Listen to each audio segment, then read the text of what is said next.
Assalamu alaikum wa rahmatullahi wa barakatuh. Your Excellency, Ismail Omar Gele, the President of the Republic of Djibouti.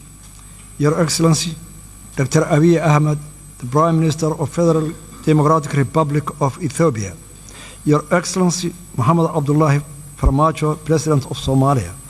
Your Excellency, Hassan Ali Khaireh, the Prime Minister of Somalia.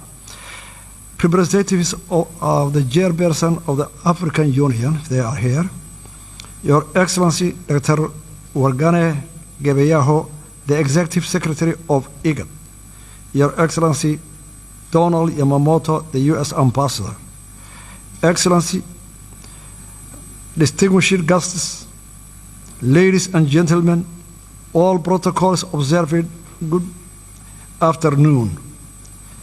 Mr. President and Chairman as well, first and foremost, let me say that it's a great pleasure to be here with you today and to participate the continuation of the dialogue between Somaliland and Somalia. Allow me to extend my sincere appreciation to the regional, continental, and international community for your presence here today to discuss a topic of great importance to the Horn of Africa. Allow me to further thank His Excellency, President Ismail Omar Gele, and the people of Djibouti for their warm and brotherly hospitality in welcoming us in this beautiful country. Though we may be separated by land and sea, nothing will diminish the important role you all play and will continue to play in your efforts to bring peace and stability to the African continent.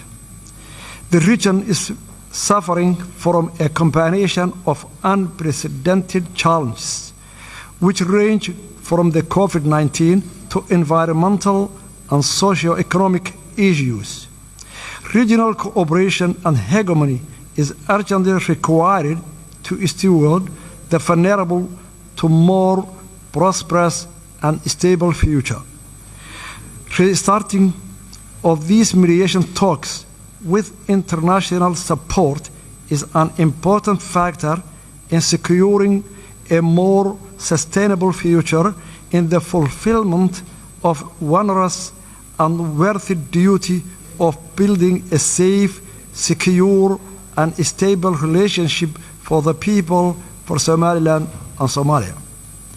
Excellencies, allow me to stress the current phase that we are entering is a crucial in shaping the future of the future bilateral relationship between our two neighboring countries, regional stability, and sustainable and prosperous future for the Horn of Africa. However daunting or important such a task is, I remain confident and optimistic that through our and your attention, commitment, hard work, and dedication, we will be able to contribute to the peace and security landscape across the continent of Africa. Excellencies, allow me to present a brief historical background on how we got to where we are today. Republic of Somaliland received its independence from the United Kingdom 26 June 1960. Notification of that independence was duly registered with the United Nations, and 35 countries recognized Somaliland. Somaliland voluntarily united with Somalia 1st July 1960 to form the Somali Republic. The union was not legally binding, as the Act of Union was never formally signed. Therefore, the unification effort fell short of the requirements mandated by domestic and international law. From the beginning, the union malfunctioned as Somaliland people were hugely oppressed. The people of Somaliland expressed their displeasure with the Union by overwhelming voting against the new constitution in the referendum held in 1961 and followed full-scale struggle against the Somali Republic. The result in the collapse of Somali Republic in 1991 and the restoration of the independence of the Republic of Somaliland 18 May 1991. Since restoring our independence, Somaliland, with its scarce resources and with limited international support, has embarked on a steady, incremental, and progressive agenda of conflict resolution, peace building, and state building, and established good governance and functioning government institutions. We conducted a constitutional referendum in which 97% of Somalilanders voted to support the constitution and the independence. Somaliland, during that period, has made rounds of multi-party free and fair elections, including 3 rounds of presidential elections, 2 rounds of local council elections, and a parliamentary election. Republic of Somaliland has created a conducive environment that enabled a thriving private sector and an inflow of international investment. Somaliland has played an important role in the peace and security of the region and has been a reliable partner in the fight against terrorism, piracy, human trafficking, money laundering, and other forms of organized crimes. Unfortunately, instead of appreciating all those efforts and contributions made by the Somaliland people for the last 30 years, Somalia was in a constant war against the development of Somaliland, economically, security, investment, and this deepened the mistrust and animosity between the two countries. Ever since Somaliland entered hastily into a voluntary union with Somalia, the Somaliland people has been at the receiving end of injustice, discrimination, and state-sponsored genocide at the hands of the Somali government. Evidence of the widespread war crimes committed against the people of Somaliland has been fully documented by the United Nations Special Rapporteur for Human Rights and forensic team from Physicians for Human Rights and Somaliland War Crime Commission. The acts of genocide perpetrated by the Siad Barre regime and are memorialized in more than 200 mass graves in our country. The mass graves, which are still being unearthed, will forever testify to the crimes against humanity committed by the government of Somalia against the people of Somaliland. Therefore, in approaching this present situation in Somaliland and Somalia, it's necessary to have a proper regard to the past and learn lessons from it. The legacy of the oppression against the people of Somaliland cannot be easily swept away. Rather, they must be acknowledged and taken into account when considering Somaliland people's rights to self-determination and independence. The case for Somaliland independence is not unique. This fact is also acknowledged by the African Union mission to Somaliland in 2005. That concluded the situation was sufficiently unique and self-justified in African political history, that the case should not be linked to the notion of Pandora's box. It recommended that the African Union should find a special method of dealing with this outstanding case at the earliest possible date.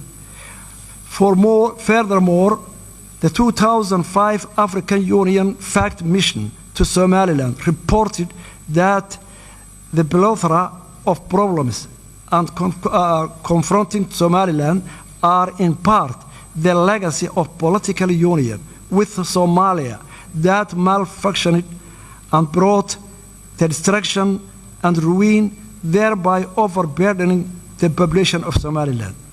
Somaliland's claim to independence depends on part its circumstances, including the brief but legal period of independence in 1960. It claims to recognize international borders relating to that period, as can be summarized from the Somaliland's case, unique and demands unique solution.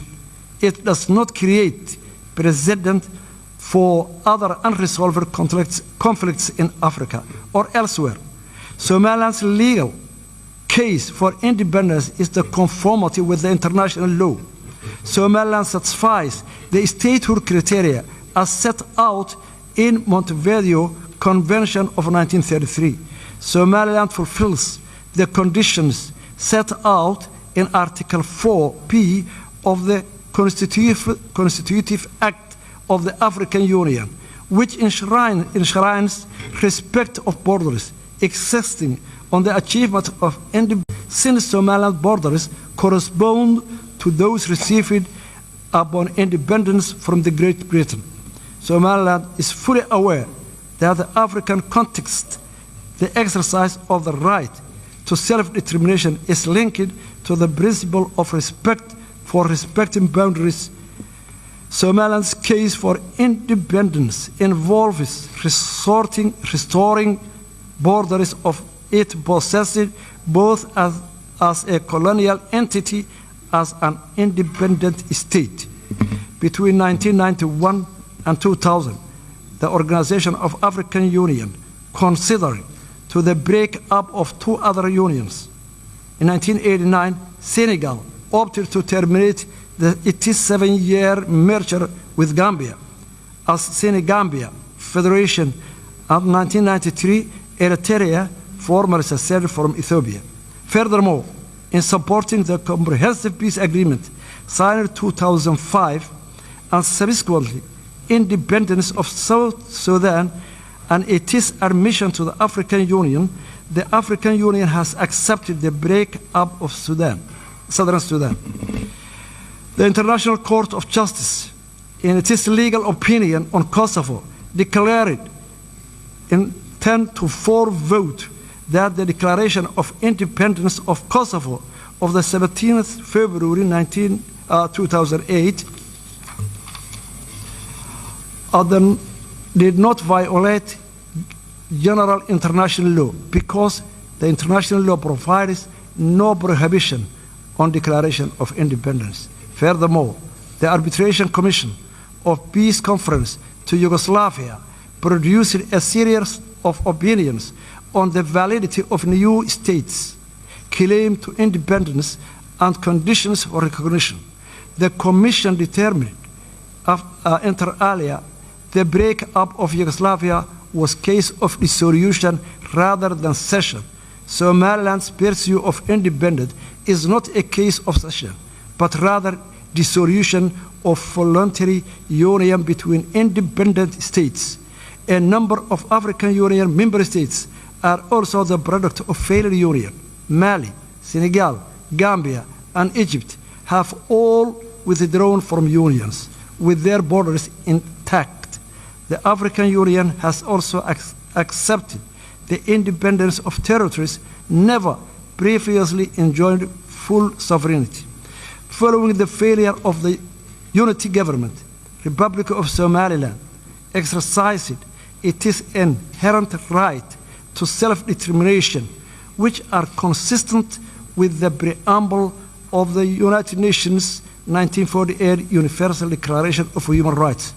Somaliland has long argued that Somali Republic was two united countries. The failure of the unity government provided adequate ground to the restoration of our independence.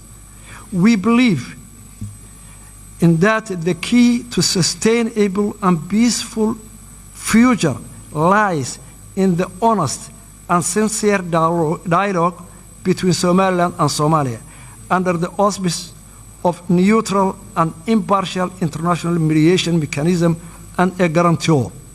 Somaliland remains committed to peaceful coexistence with Somalia.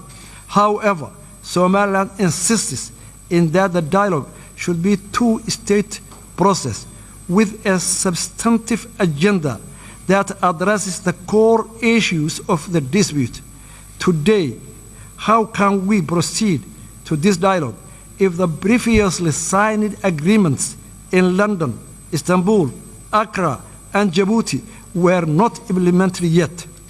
We cordially propose that a serious mediation mechanism and a guarantor should be in place for this new round dialogue.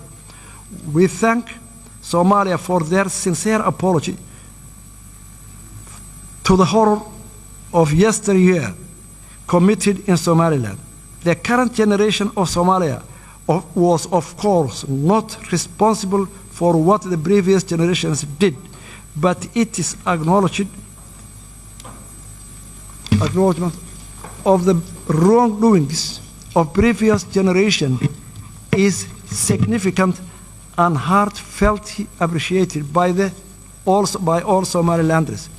But with acknowledgement also comes responsibility. Responsibility for the damage that horror caused. Words are not enough. Again, words are not enough.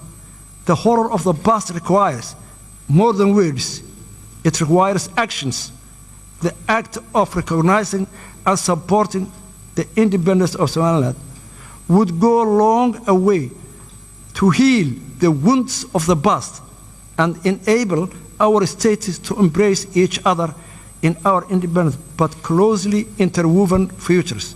I am confident that we can build a bright future together as a brotherly, neighboring nations and for our own people and our region. Thank you very much.